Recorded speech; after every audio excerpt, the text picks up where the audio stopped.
नमस्कार।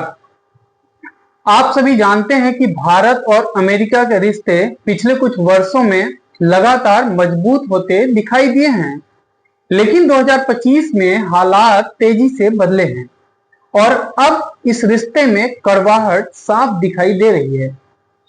आखिर इस रिश्ते को खराब करने का जिम्मेदार कौन है? जानने के लिए पूरी वीडियो अंत तक जरूर देखिए। मैं आपको पूरी कहानी बताऊंगा। दोस्तों, इसी वर्ष 12 फरवरी को प्रधानमंत्री नरेंद्र मोदी अमेरिका पहुंचे और वहां उनका जबरदस्त स्वागत किया गया।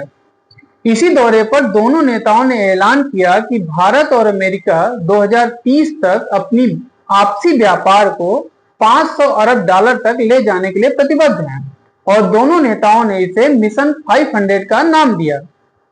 फरवरी में ही भारत ने अमेरिकी एलएनजी और कच्चे तेल की दीर्घकालिक खरीद करने का भी एक महत्वपूर्ण समझौता किया।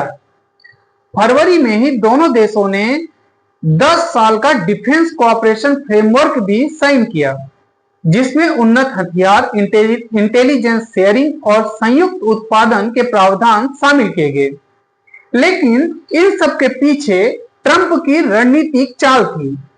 अमेरिका का असली मकसद भारत को अमेरिकी तेल और गैस पर अधिक निर्भर करना था। अमेरिका सोच रहा था कि ऐसा करने से भारत पर रूस से तेल खरीद बंद करने का दबाव बढ़ जाएगा। अप्रैल तक सब कुछ ठीक लग रहा था, लेकिन मई महीने में भारत पाक के बीच पहलगाम हमले के बाद स्थिति काफी तनावपूर्ण हो गई और ऐसे में ट्रंप काफी एक्टिव दिखाई दिए। बाद में जब भारत पाकिस्तान ने संघर्ष विराम की घोषणा की, तब ट्रंप ने दावा किया कि उन्होंने ही भारत और पाकिस्तान के बीच संघर्ष विराम कराया है, लेकिन भारत ने इसे बिना देर किए ही नकार दिया। यही बात ट्रंप को नागवार गुजरी, लेकिन फिर भी उन्होंने संतुलित बयान देकर मामले को शांत करना चाहा। जून में भारत ने अपनी ऊर्जा जरूरतों को देखते हुए रूस से और अधिक सस्ता तेल खरीद लिया, जबकि फरवरी में अमेरिका के साथ एलएनजी और क्रूड का समझौता हो चुका था। ऐसे में ट्रंप को लगा कि उनकी रणनीति को भारत सफल नहीं होने दे रहा। अब उनको पक्का हो गया कि भारत अब उनके पकड़ से दूर जा रहा है और ऐसे में ट्रंप पर घरेलू राजनीतिक दबाव भी पड़ना तय था। अब ट्रंप को लगा कि अगर वह भारत पर शक्ति नहीं दिखाते हैं तो उन्हें घरेलू समर्थन हासिल नहीं हो पाएगा। इन सबसे तमतमाए ट्रंप ने 1 अप्रैल को भारत पर 25% रेसिप्रोकल टैरिफ की घोषणा करते हुए कहा कि भारत अमेरिकी कंपनियों को बराबरी का मौका नहीं दे रहा है, इसलिए भारत पर 25% का टैरिफ लगाने की घोषणा की जा रही है। लेकिन इतने से भी ट्रंप का मन नहीं भरा, तो 27 अगस्त को उन्होंने भारत पर अतिरिक्त 25% पेनाल्टी टैरिफ भी लगाने की घोषणा कर दी और इस तरह अमेरिका द्वारा भारतीय निर्यात पर कुल 50% शुल्क लगा दिया गया। इसके पीछे ट्रंप के 2 मकसद थे। पहला, घरेलू किसानों और उद्योगों को खुश करना और दूसरा, भारत पर रूस से तेल खरीदना बंद करने का दबाव डालना। ट्रंप के इस फैसले ने भारत को चौंका दिया, क्योंकि ट्रंप के इस कार्रवाई से भारत का लगभग 70% अमेरिकी निर्यात प्रभावित होने वाला था। भारत के रत्न आभूषण, कपड़ा, चमड़ा और सी फूड जैसे सेक्टर को इससे सबसे ज्यादा चोट पहुंचना तय हो गया और इससे बाजार में एकाएक अनिश्चितता का माहौल बन गया। अमेरिका टैरिफ से बचाव हेतु 3 सितंबर को भारत ने देश में उद्योगों को राहत देने के लिए जीएसटी दरों में कटौती की घोषणा की। लेकिन ट्रंप के इस फैसले से भारत की घरेलू राजनीति में बड़ा असर पड़ा और पंजाब, गुजरात और तमिलनाडु जैसे निर्यात आधारित राज्यों में भारत सरकार के विरोध में प्रदर्शन हुए और विपक्ष ने भी आरोप लगाया कि मोदी सरकार ने ट्रंप पर जरूरत से ज्यादा भरोसा कर देश को भारी आर्थिक नुकसान की ओर ढकेल दिया है। भारत सरकार के विदेश मंत्रालय ने ट्रंप के कदम को अनुचित और असंतुलित करार दिया और कहा कि भारत किसी दबाव में आकर अपनी नीति नहीं बदलेगा, अंजाम चाहे कुछ भी हो। सरकार का संदेश अमेरिका को साफ था कि भारत झुकेगा नहीं और अपने राष्ट्रीय हितों के लिए स्वतंत्र नीति अपनाएगा। अगस्त में मोदी ने जापान और चीन का दौरा किया और वहां वह शी जिनपिंग और रूस के राष्ट्रपति व्लादिमीर पुतिन से भी मिले, जो भारतीय मीडिया में छाई रही। 7 सितंबर को इसमें बड़ा कूटनीतिक मोड़ आया जब वाशिंगटन में ट्रंप ने भारत के पक्षधर जेसन मिलर से मुलाकात की और उसी दिन मोदी की तारीफ करते हुए ट्रंप ने कहा कि भारत और अमेरिका के संबंध काफी मजबूत हैं और यह सिर्फ मोमेंटरी हिकअप है। हालांकि भारत ने अमेरिका के इस नरमी का स्वागत किया, लेकिन साफ कहा कि हम अमेरिका से संबंध चाहते हैं, लेकिन बराबरी का। असल में ट्रंप की यह नरमी वास्तविक सुधार नहीं बल्कि उनकी रणनीतिक मजबूरी के रूप में देखा गया।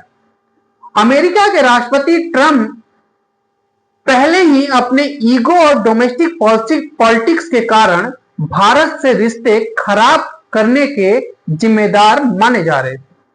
हालांकि 2014 से 2024 तक भारत को अमेरिका से कुछ बड़े फायदे जरूर मिले, जैसे भारत की वैश्विक छवि इससे मजबूत हुई और दोनों देशों के बीच रक्षा सहयोग भी काफी बढ़ गया। साथ ही भारत की ऊर्जा सुरक्षा को भी नया विकल्प मिला, जिससे इंडो पैसिफिक में भारत की स्थिति मजबूत हुई है। ट्रंप अपना ईगो दिखाकर भारत को डराना चाहते हैं और जानकार कहते हैं कि यह उनका निगोशिएशन स्टाइल है कि पहले दबाव बनाओ और फिर समझौता करो, जिससे अपनी बात दूसरे को आसानी से मनवाया जा सके। लेकिन शायद ट्रंप ने अभी भारत को ठीक से समझा नहीं है। भारत का इतिहास रहा है कि वह कभी किसी के सामने झुकना पसंद नहीं किया है। अमेरिका का इतिहास हमेशा से ट्रांजैक्शनल रहा है। अमेरिका के पूर्व राष्ट्रपति रहे निक्सन ने भी एक बार भारत पर ऐसे ही दबाव बनाया था। क्लिंटन ने भी 1998 में परमाणु परीक्षण के बाद भारत पर प्रतिबंध लगाए थे। तो बुश और ओबामा ने भी भारत से दोस्ती की, लेकिन अपने हितों के हिसाब से ही की थी। फर्क बस इतना है कि ट्रंप ने यह सब ज्यादा खुलकर और घमंडी अंदाज में किया है। इस समय भारत अमेरिका के रिश्ते सबसे निचले स्तर पर पहुंच चुके हैं। भारत का निर्यात घटा है और भारत की जीडीपी पर भी 0.5 से 0.6% असर पड़ा है, जिससे निवेशकों का भरोसा डगमगाया हुआ दिखाई दे रहा है। भारत अब एससीओ और ब्रिक्स जैसे मंचों पर सक्रिय हो गया है और रूस से तेल सौदे और बढ़ाने जा रहा है।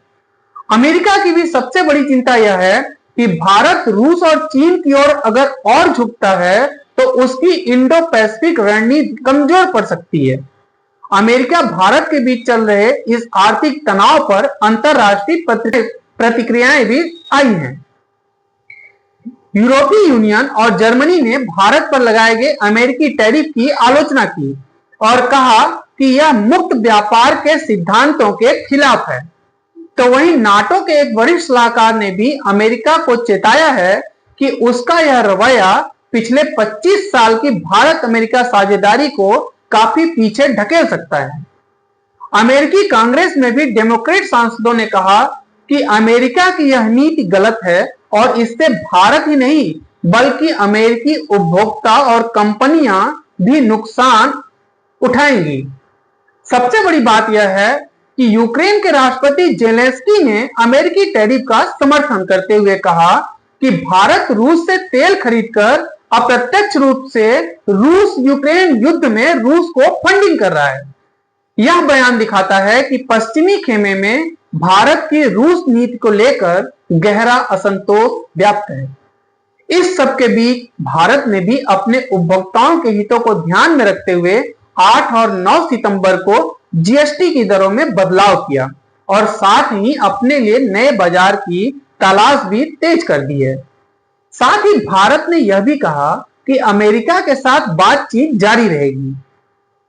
अब आगे देखना यह होगा कि अगर भविष्य में अमेरिका द्वारा भारत पर दबाव और बढ़ाया जाता है तो पश्चिमी सहयोगी देश भी भारत से दूरी बना सकते हैं और यह टकराव सिर्फ भारत अमेरिका का नहीं रहेगा, बल्कि पूरे वैश्विक पावर बैलेंस को प्रभावित करेगा। ट्रंप का ईगो और मोदी की रणनीतिक गलतियां, इन दोनों ने मिलकर भारत अमेरिका के स्पेशल रिलेशनशिप को सबसे कठिन दौर में पहुंचा दिया है। अब देखने वाली बात यह होगी कि क्या भारत अमेरिका के साथ भरोसा बहाल करेगा या फिर वह रूस और चीन की ओर जाएगा। तो आज के लिए इतना ही, कल फिर मिलेंगे दोस्तों, धन्यवाद।